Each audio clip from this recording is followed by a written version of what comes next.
So thank you to the previous paper presenter and commentator, and I think some of the topics that you discussed will continue to permeate into this discussion as well.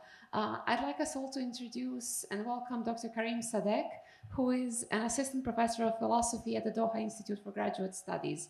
His research focuses on social and political philosophy as well as the ethics of argumentation. He's going to tell us about his paper, Munāẓara and Non-Authoritarian Argumentation. Thank you. As I assume many of my colleagues, we had this problem of how to fit 10,000 words in 10 minutes. So the strategy I went for is, my aim really is just to communicate a couple of ideas with the hope that this will, motivate some of you to maybe read the paper. So excuse any gaps in the arguments. So in the paper, I argue that we should expand the normative scope of contemporary argumentation theory. Right? That's my destination, that's my thesis. Now, the point of doing so, of expanding the normative scope, is to increase argumentation theory's ability to assess the activity of argumentation, to evaluate the goodness or badness of argumentation.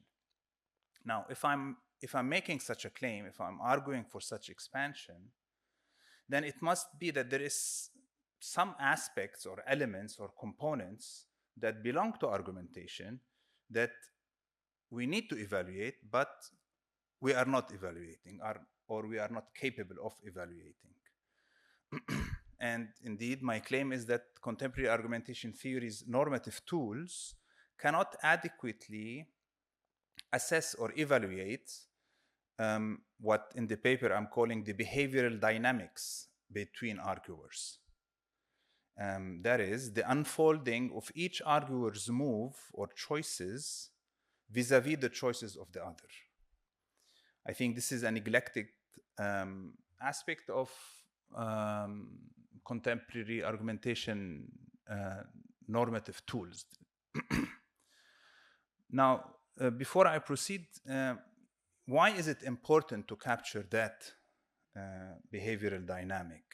I mean, there are many ways I think that we can defend this claim. In the paper, I defend it on the basis or from the perspective of normative democratic theory. So just a quick view about that. It is widely, and I think rightly, accepted that in order to realize the democratic ideals of freedom and equality, we must rely on some process of political communication, like public argumentation. Now, public argumentation or public reasoning must not only be fair and inclusive, but it must also be restrained. That is, it must be regulated. Because if we don't regulate it, we will not be able to exclude various forms of threats, domination, or coercion. So on the one hand, we want to be inclusive. On the other hand, we must impose regulations, filters. Who can participate, who can't, what kind of contributions are allowed, what kind of contributions are not allowed. The challenge, the way I put it, then is how to stipulate norms, standards, or criteria for the regulation of public argumentation while at the same time being inclusive or without being exclusive. My answer to that challenge is that we should impose a requirement of non-authoritarian argumentation. Now, this requirement is, the characteristic feature of this requirement is that its targets are ways of arguing rather than individual arguments. Right? It targets the way we deploy, the way we give and receive reasons. It does not target the specific reasons that we are exchanging. So the idea is that we exclude authoritarian ways of arguing, be they religious or secular or what have you. I mean, the relevance of this, at least for democratic theory, is that, I mean, think of it like this. I'm trying to maximize the scope of pluralism. So no one gets excluded from public debate on the basis of the content of their worldview or belief system. However, once you come into the debate, you cannot argue with other in whichever way you want. There are certain restrictions on how you give and receive reasons. So going back to the question of why assessing the behavioral dynamics between arguers is important, my answer is because authoritarian ways of arguing manifest in behavioral dynamics between arguers. And we need tools for assessing these dynamics in order to regulate public debate while being inclusive. So this is, I mean, I can talk a lot about this. It's not, I mean, it figures out in the paper, but mainly as setting out the general framework. In other work, I defend this, in more detail. Now, the question is, okay, so if I'm right, and we should be paying attention to the behavioral dynamics, on what basis am I saying that contemporary argumentation theory does not have the normative tools for assessing these dynamics? So in the paper, I argue that both act-based norms as well as agent-based norms face challenges in assessing arguers' behavioral dynamics. So acts, the way I don't know how many know about argumentation theory, but the act of argument includes product, process, and procedure. So argument as product is basically premises and conclusion. This is a product. I imagine it is in my hands. Process is persuasiveness. So taking into account the way I deliver this, taking into account the person, the audience. And the procedure is the rules that govern the exchange of these products. Now, these are the norms, act-based norms. The agent-based norms refer to the agent, the arguer. And typically here we have, virtual argumentation theory. And the key claim, I think, for virtual argumentation theory is that you must define the good argument in reference to the good arguer or the virtuous arguer. So the explanatory arrow has to go from the agent to the acts. So you cannot say the virtuous arguer is the arguer who provides good arguments and define good arguments by referring to act-based norms. This might become relevant later.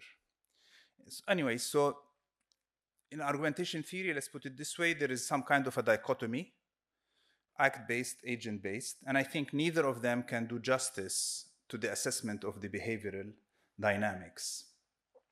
In short, I think the act-based norms cannot, because the challenge for them stems from a disconnect between argumentation norms, act-based norms, and ethical considerations such as obligations, dispositions, and intentions.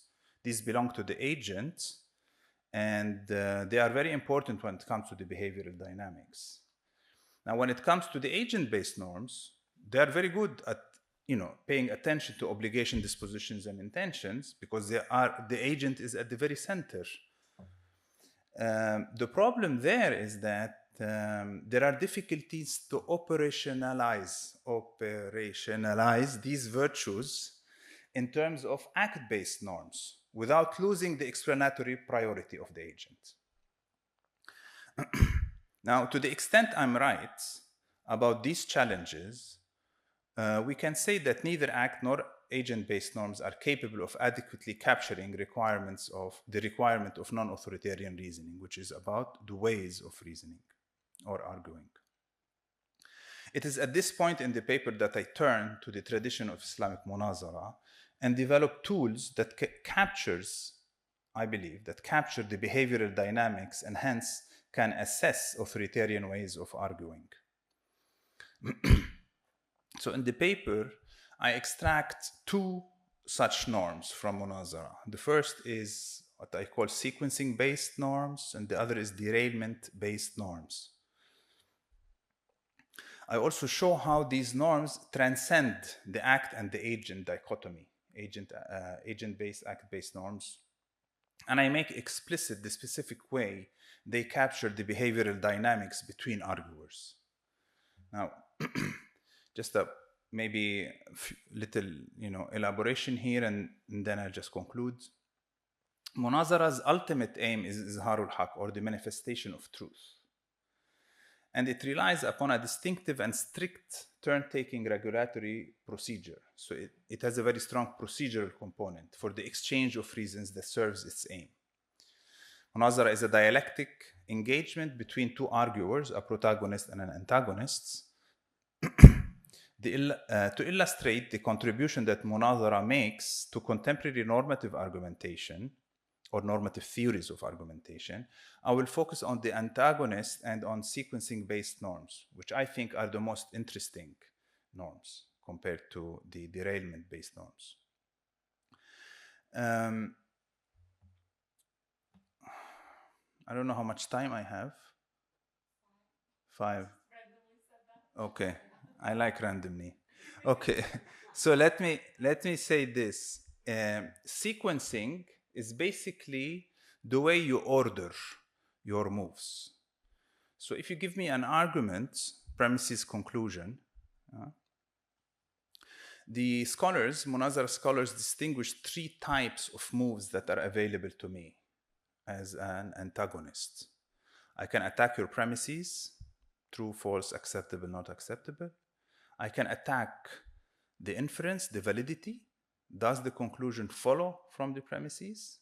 Or 3, I can attack the conclusion directly, i.e., even if your premises, or irrespective of the validity of your argument, I have another argument, the conclusion of which is contradictory to your conclusion. So now, as if I'm telling you, revise your whole argument, come up with a new different, or start attacking my arguments. So the scholars debated, how should one order these? Should I start with the objection, then the validity, and then the counter-argument? Can I start with the counter-argument? Why not? Etc.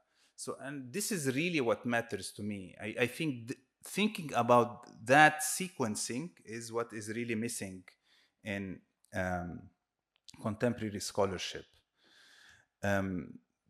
For the sake of just to clarify the point I want to make, one very dominant sequence called sequence 1, or Samarkandi's sequence, you have objection, refutation, counter argument. You start with the premises, you then move to the validity, and then you work on the conclusion. What is interesting about these sequences, including the one I just mentioned, sequence 1, is that it reflects a commitment to a particular interpretation of cooperative engagement. Here, the cooperative engagement is simply another way of saying the point is izharul haq, the manifestation of truth. At the same time, each of these the scholars distinguish 3 sequences. Each sequence makes a specific normative demands and requires certain virtues. So go back to sequence 1. If someone gives me an argument and I have at my disposal, at the very moment that I have listened and heard that argument, I have from the very beginning, I have an attack on the premise, I have an attack on the validity, and I have an attack on the counter argument. The strongest move within my disposal is the counter argument. So it takes some kind of patience and humility for me to slow down, not aim to win, start with the premises, make sure the opponent double checks the truth of their premises, and then I move to the validity, make them see whatever falsehood there is in their thinking, and then I can. So otherwise, if I have a knockdown move from the very beginning and I don't have patience and humility, I will not be able to execute that sequence. Now, how do you develop patience and humility in argumentation? By executing the sequence. It's like typical the virtue dilemma.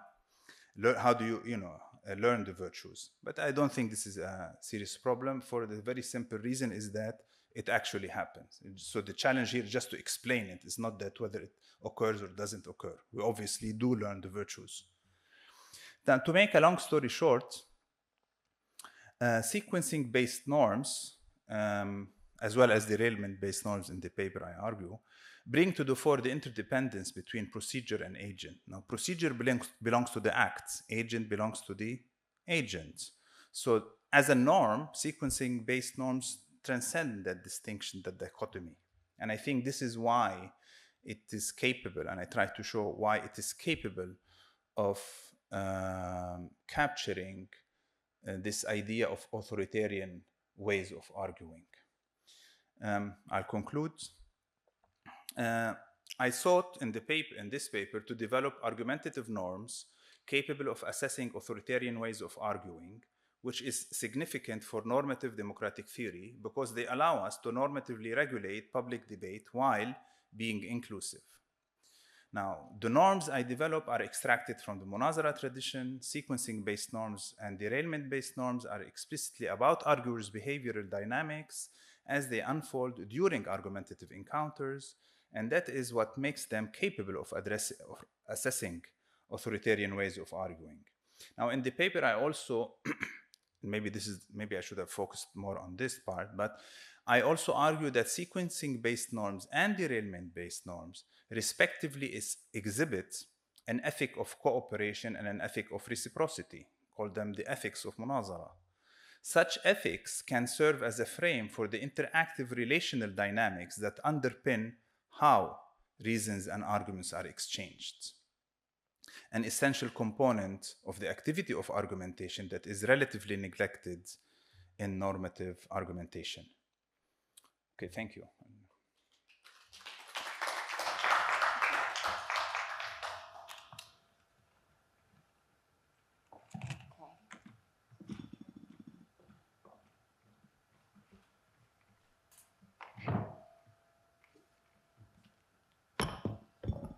So I will try to limit my time, and I have a timer. But before we start, I'd like to first do a little bit of a roll call in the room. How many of you here are argumentation scholars? If you could just raise your hand. We have two or three. Oh, we have more, a couple of more. Okay. How many of you are debaters or former debaters or debate coaches? We have a couple. How many of you are from some other discipline that I haven't mentioned? Did anybody here not recognize? Yeah. Can you tell us what is your background? Political philosophy. Okay, great, perfect. The reason why I'm doing this little kind of scan of the room is because there's two reasons. First, I have a sneaky suspicion that we're not speaking the same language. So I first wanted to kind of get that out of the way, because when I was first asked by Qatar Debates if I would be the commentator on this paper, my first go-to knee-jerk response was, but I'm not an argumentation scholar. I'm not sure I'm the right person to be equipped to comment on it. In academic training, I have a PhD in political science. I also have some 20 years experience coaching debate. So I do have a background in competitive debating. So this is the kind of big disclaimer I have to give to Dr. Karim before I actually provide you any feedback, because I do hope some of it is going to be relevant. But at the same time, I'm not sure that...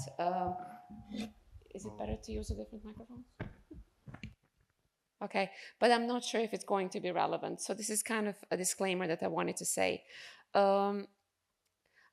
I have 3 points of praise, 2 points of potential critique, and 4 dilemmas or curiosities. So this is kind of how I'm going to structure my my feedback. The first overarching feedback is that I think that the paper, which I would definitely encourage you to read, is incredibly intriguing, because the author broadens the normative scope of argumentation theory by integrating the classical Islamic tradition of Munāẓara into contemporary debates. And I find that, first of all, that this is a novel integration of Munāẓara into argumentation theory. One of the things that I personally appreciate about it the most is that it challenges predominantly Western-centric epistemological frameworks. And by doing so, I think it's a commendable step towards decolonizing argumentation theory by drawing from non-Western philosophies and non-Western traditions. So in that sense, in and of itself, I find that very valuable. My second point of praise is that I believe that there is a huge value in this ethical grounding of procedural norms. And what do I mean by that? I think that by foregrounding the ethics of cooperation and reciprocity into argumentative exchanges, I think that your paper addresses a gap by putting this dual focus on ethical grounding and procedural rigor. And to be totally honest, I find this quite novel also because it has the potential for democratizing the public debates while maintaining ethical responsibility. And this brings me to the third point of praise. Why do I think this is relevant? Because let's face it, one of the things that your paper does that I find very refreshing is that it reconceptualizes democratic civility in argumentation. And I think that this is something in practice nowadays we have pretty much lost in public debates and in the way that we approach in general exchange of opinions across differences. I think that in focusing on how arguments are exchanged rather than what arguments are being put forward, I think that you highlight a more process-oriented view of public debate. And I think that this reframing prioritizes mutual respect, attentiveness, and reciprocal listening. So in and of itself, I think that it gives value to us recalling what civil discourse was supposed to be like at some point. Now, the areas where I a little bit struggle with your paper, and this is, I guess, where I'm not a political philosopher or any kind of philosopher, is that there is this element of limited engagement, I find, maybe in Munāẓara or in general, with power dynamics. So in that sense, I'm wondering, while you do emphasize ethical reciprocity and non-authoritarian conduct, I wonder how power imbalances might be how they might affect the realization of these ideals, right? To what extent, in case we do have a high power imbalance, are we able to still uphold the Munāẓara principles? My second point of potential critique, but then again, this is more of a feasibility argument. If I was to do a debate against you, it would be that I'm wondering how we can operationalize the challenges of Munāẓara norms. So what I'm saying here is that if we have sequencing-based norms, I think that that's super compelling. However, I'm not sure how we can apply it into a real-world argumentative settings. In other words, for me, it's a little bit abstract. I know that I have also kind of pressed some of the previous colleagues who are professionals and scholars of Munāẓara to give us a format, to give me a bit of an image of what it looks like in practice, because this is something that helps us, maybe from debating world, but also in general from other disciplines, to try to imagine a little bit what it would play out in practice. Okay, so that said, I'm wondering if we can just kind of go to my 4 dilemmas or curiosities or kind of potentially points of further research. My first one is, how do we navigate deep disagreement with Munāẓara norms? So to what extent would Munāẓara principles of sequencing and proper conduct and focus on norms help us in contexts of radical disagreement? I think it would be a very interesting thing to perhaps apply the model. As I understand now, there is a model and a protocol. I would love to see it applied to the present day polarization that we meet around so many topics. The second element that I'm wondering about is the cultural adaptability and universal application of Munāẓara tradition, which was born within a certain historical context, within a certain cultural context. And I do believe we need to learn from history and from each other across different cultures. But I do believe that also we need to first look inwards and look at all the different things. I'm giving myself an extra minute. All the different things that we need to unlearn about the things that are kind of critically faulty and critically problematic in our own practice. Third thing, and this is where I get a little bit messed up, because I learned about Munāẓara 2 years ago at the first conference on debate and dialogue. And I had this kind of light bulb go in my head and think about, wow, something novel, something new, something that might potentially be an answer to all of my frustrations with the contemporary debating formats that we have been practicing and teaching. And what slightly bothers me is this idea that we are comparing Munāẓara to the West, to the authoritarian system, to the debating practices and public debates that we have right now. And why does this bother me? It's because I actually don't want it compared to something. I want it to stand in its own right. I think it has a value in its own right. And I think that if we compare it, then we automatically kind of muddle things a little bit in the analysis. And again, I would love to talk about this a little bit more, whether this comment makes sense. But for me, this is something that I think is potentially an interesting thing to explore. And finally, on the Western authoritarian way of argumentation, throughout this day, I had one book coming back to my mind. From the first keynote speech in the morning through the previous session that we just had, and now during these two speeches, the two papers presented. And it's the book by John Ralston Saul on Voltaire's Bastards. And the reason why this book came back to me is because it talks about the dictatorship of reason in the West. And you wrote about authoritarian argumentation and the way it flows in the West. And I'm wondering whether one of the reasons why we need to find a way to bring back virtues into public discourse, into public deliberation, is precisely because I'm not sure that they're anywhere anymore at the forefront. We've lost them. So in that sense, I'm not sure if Munāẓara can help us, or if a good, long, hard look in the mirror can help us. And I'm saying us as though I'm from the West. I'm not. I'm from Eastern Europe. So in that sense, I think there's a lot of here who is I and who is they confusion going on. But at the same time, I do believe that in how we communicate, I think we can learn from Munāẓara, but then I'm not sure that we should put it in opposition to the Western argumentation, because I'm not sure that we have much to gain from that particular comparison. I think Munāẓara needs to stand in its own right, and we need to learn from it whatever we can in order to see if we can, I need help from native speakers, resuscitate, salvage, what's the word that I'm trying to do? Reclaim, do something with decency in how we communicate with each other. So thank you. Sorry for losing the language. Thank you. And the floor is open for questions. And we have 13 minutes for that. So, anyone? Should I say something first? Please feel free. I'll say something. I mean, thank you.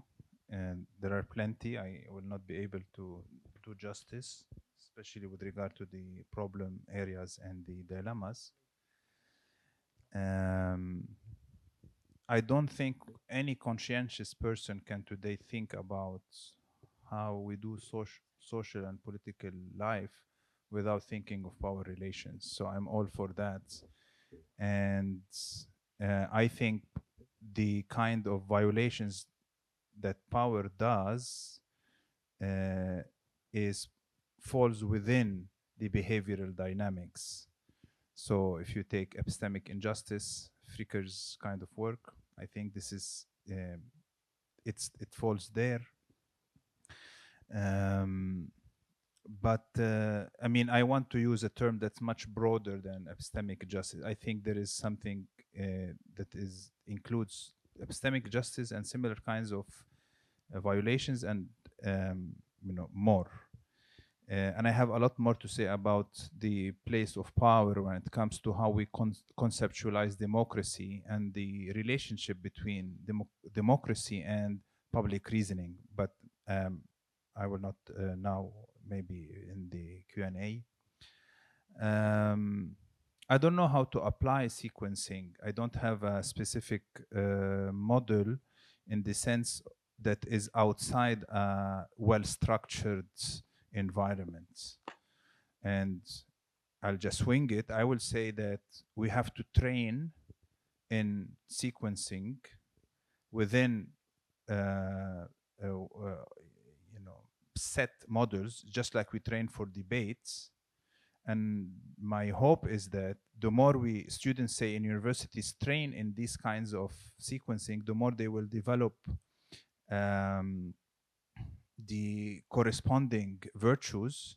And then when they are debating outside, to speaking, maybe not debating, just conversing with their parents, their friends outside the debate setting or Munāẓara setting, these virtues will stay, because this is the beauty of the virtues. They are dispositions, right? Okay. Deep disagreements. I think here I'll go back to something that already was mentioned today. I think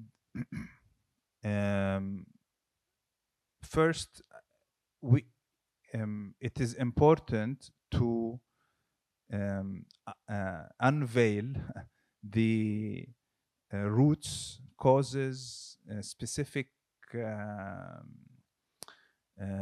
building blocks of these disagreements. And I don't think this can happen if we don't sit and listen to each other. If at the end of the conversation we realize that there's no way we're going to agree, I think then we can ask the question, okay, what should we do about the fact that we will not be able to agree? And maybe I can make the point in a much simpler way. I think maybe a core claim that I'm trying to defend, to put it very simply, is sometimes keeping the conversation going is much more important than being correct or true. So you want to and this is what brings me to civility. I think real civility in times of polarizations like ours is to be able to disagree and even have an agonistic stance, but without undermining the relationship that binds you with the other. In this case, a citizen that you think is completely wacko. You think they have very weird ideas, but they are a citizen, just like you, in the same. I mean, the easiest way is sometimes it happens between friends, between husband and wife.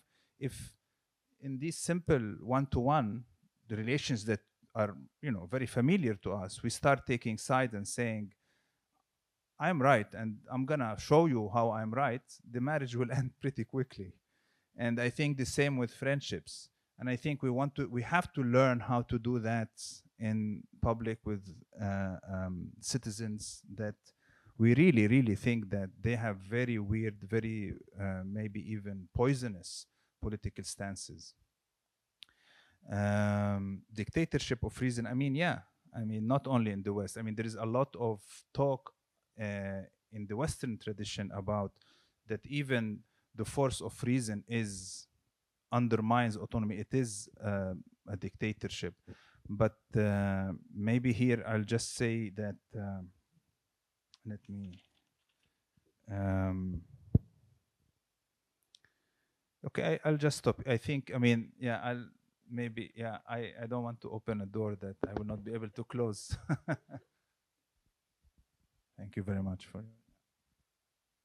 We open the floor for questions, so I'm not sure if there's any questions in this group. Authoritarian reasoning is not something of the West, right? This is a mode of behavior that can happen in different traditions as well. The West one is just the one that we are used to, right, Hojam? I'm guessing. Yeah, it doesn't. So it is one of these. At least the way I like to use it is, it's a concept. It has a normative core. It can be instantiated in different ways. At any one point in history or in time, I think we already have an understanding of what does it mean to silence someone, to impose your view on another.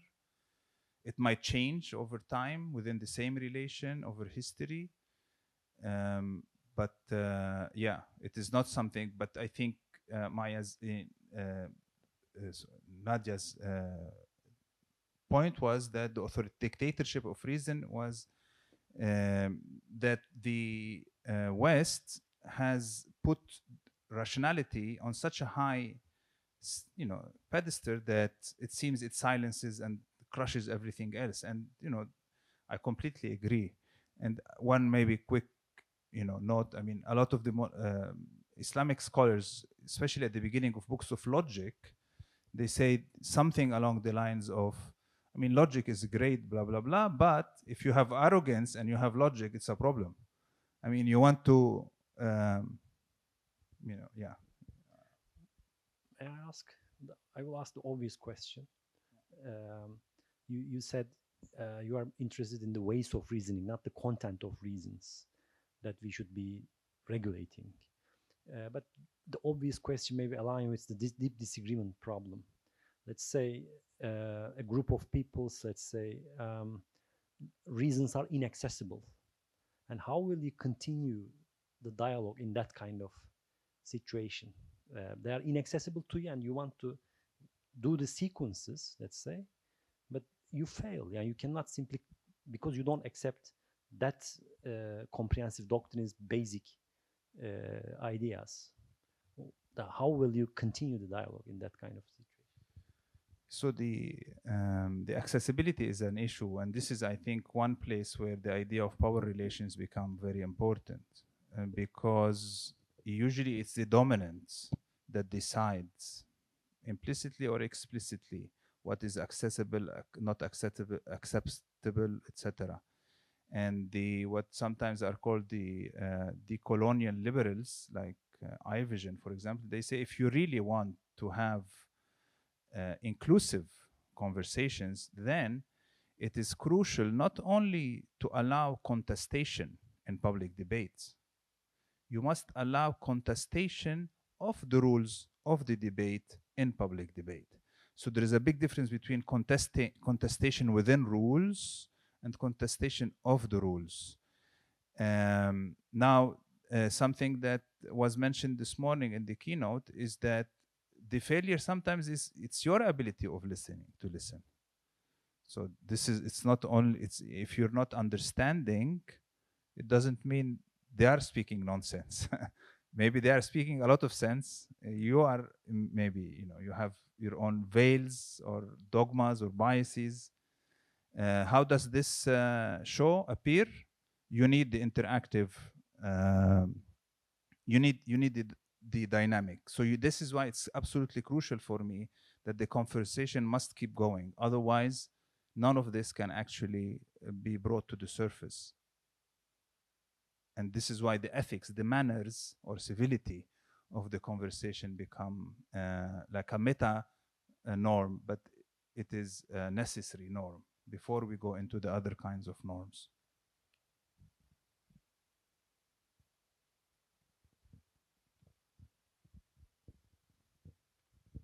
Hi, thanks. I just have a boring kind of technical question.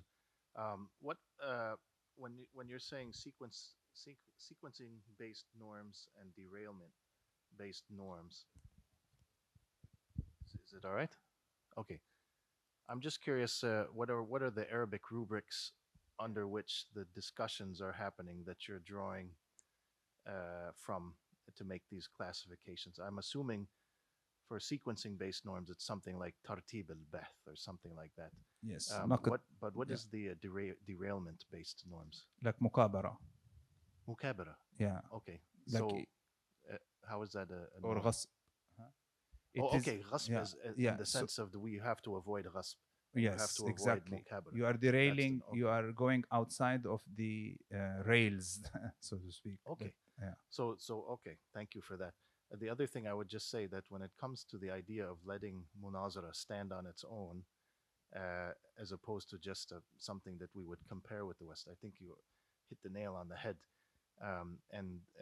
One of the things that we're hoping to accomplish in some of the projects that are just starting in Europe and Canada is to really delve in and dig in and try to understand Munāẓara, the many different branches of Jadal and Munāẓara and related disciplines in their own terms first, and to unleash the richness of this 1,000-year-long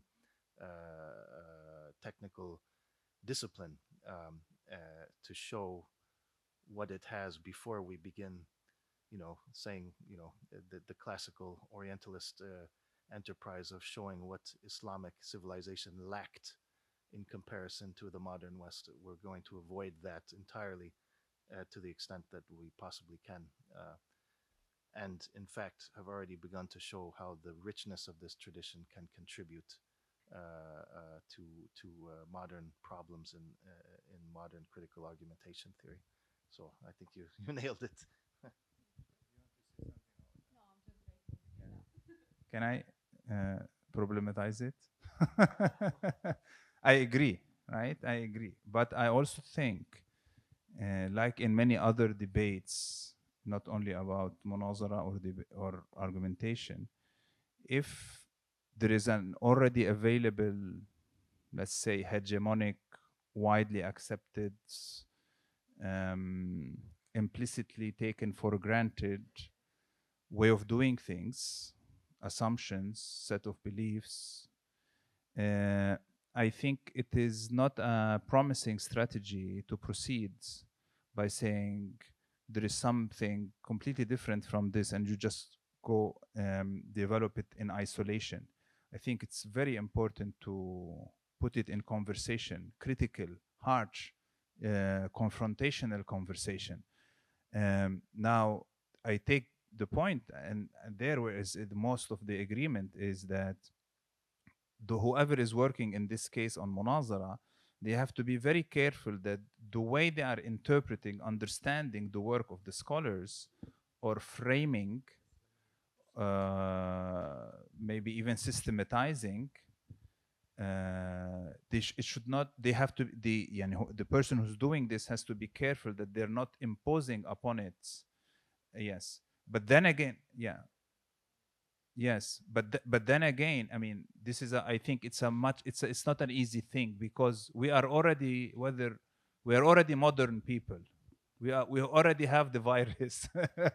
So but it's better to be aware of that.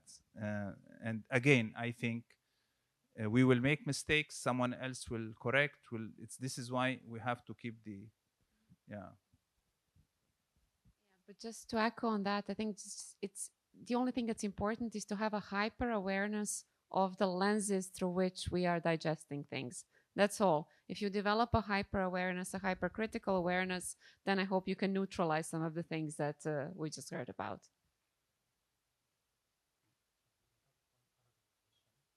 I do need. Sorry, we have an Arabic language question, so I need that.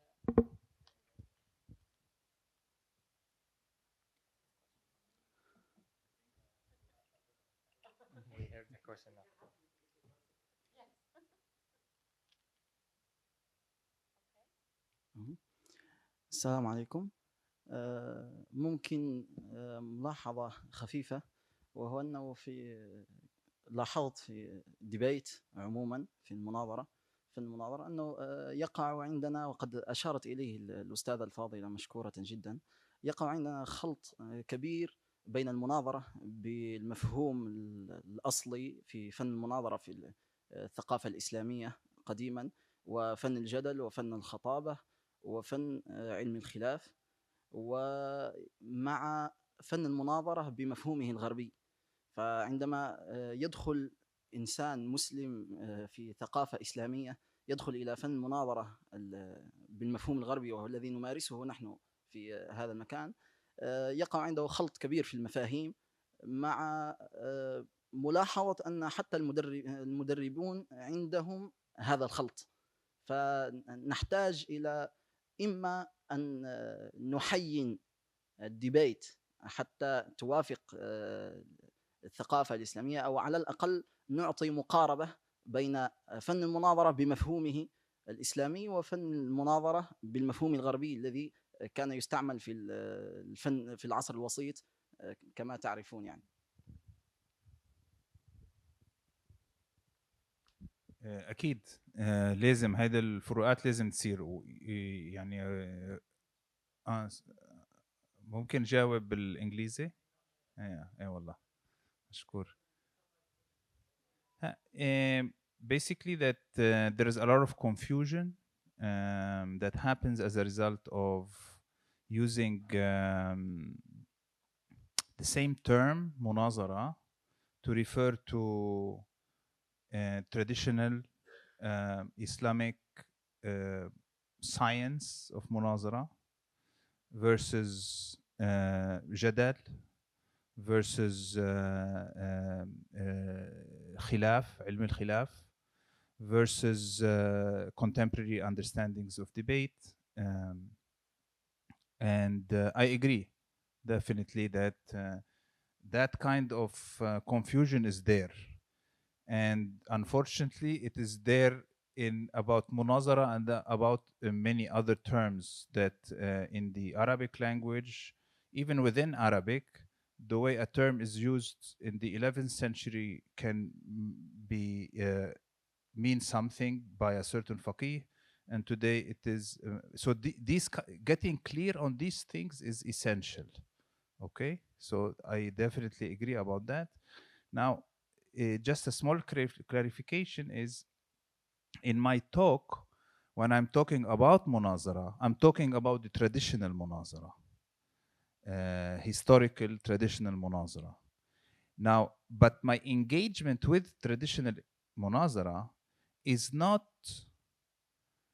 and there are many people in this room that understand this way much better than me, but the way I want to engage with it based on the little knowledge I have of it is to extract certain tools that I think are very helpful for us today.